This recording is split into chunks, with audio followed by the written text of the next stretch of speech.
தமிழ்நாட்டுக்கு நல்ல தலைவர் கிடைச்சிருக்காரு. விஜயகாந்த் விட்ட மாதிரி அந்த தமிழ்நாடு மக்கள் விடக்கூடாது. நாகை மாவட்டத்திலிருந்து வர்றேன். ஒரு நல்ல மனிதர்கள் மக்களுக்காக ஒன்னோட சிந்திச்சு இன்னொன்று செயல்படும் நினைக்கிறாரு.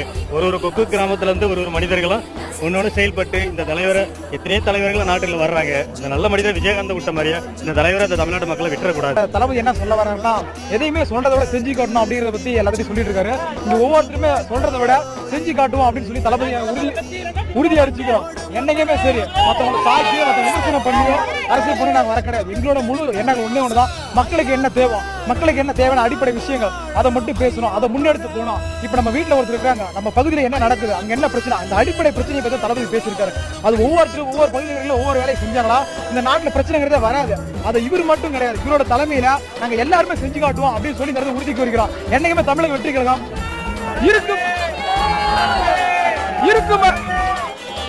இருக்கும் வரை அல்ல, உயிர் இருக்கும் வரை தளபதியே.